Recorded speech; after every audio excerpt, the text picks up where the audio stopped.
Now, of course, you cannot have a protagonist without the rivals, and who better to start off the rival comparison than the original rival himself, Seto Kaiba. Now, Kaiba was sort of the kind of the opposite of Yugi in a sense. He was kind of the antithesis. He was arrogant, he was very proud, he was stubborn, he would never admit defeat, and while he would walk into a challenge, he refused to walk away from the challenge even if he lost.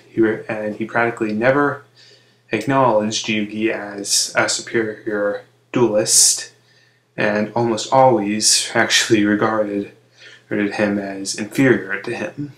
And this actually worked to Kaiba's character because it was kind of designed to create Yugi's total opposite, his complete antithesis. Now, Kaiba's past basically goes under the age-old idea of a nice guy who always looked out for his little brother, who was hardened and turned to ice by the cruel step-parent, in this case the stepfather, which would ultimately lead to Kaiba's change in his character. Now, for all his character's advantages, Kaiba's character also had his flaws.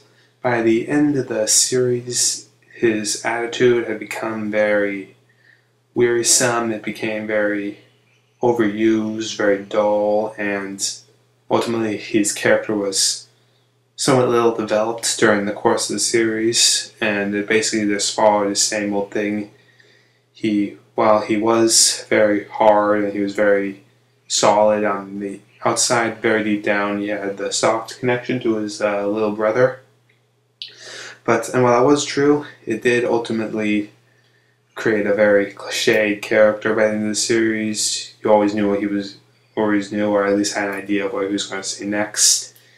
And he became very predictable, and his stubbornness became somewhat wearisome, and his character never got much development compared to the others. Now, in Yu-Gi-Oh! GX, you had Chaz Princeton, aka Jun Monhome, or something like that, as the main rival. Now, Chaz was actually, while he was similar to Kaiba in a sense, he was stubborn and arrogant, and he was very unwilling to regard Jade as the superior duelist. He was more of the pre-boar sort of kind. He was kind of the guy who loved the spotlight. He was always the guy who was ready to boast, ready to brag. And for all it was worth, he kind of became at the same time the character who was a comic relief rival. While he did oppose Jane, he always added the more humorous side, opposed to Kaiba, who was just, hard. And now, while his character did get more development than Kaiba's did, he was, like Jane, he was somewhat annoying. He often took things, he did take things seriously, he took things too seriously. He never really had much respect for others, and he was a little too cocky. And while it does sound redundant, it kind of was very cliched. You always expected the rival to be like that, and it wasn't very original. So, kind of like Kaiba, you always had the idea of what he was going to do next.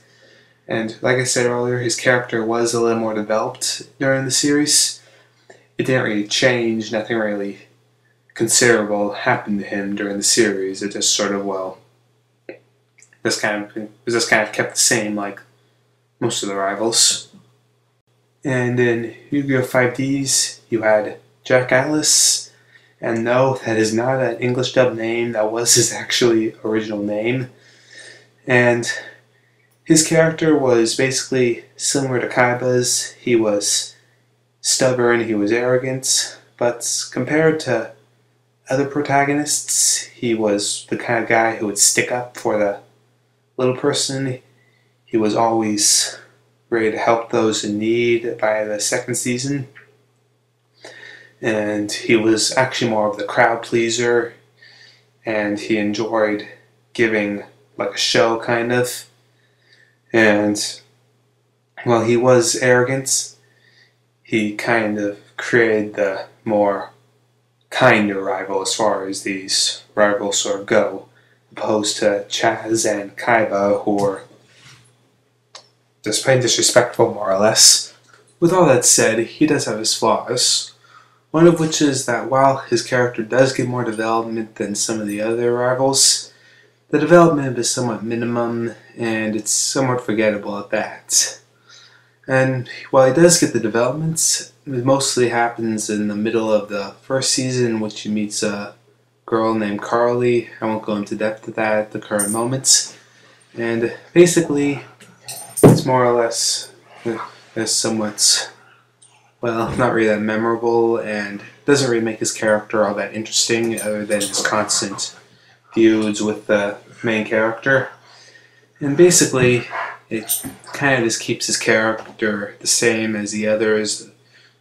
And while his character is a little more, well, projected than some of the others, other than that, it's not really that extreme, and it's somewhat lessened as far as the others go.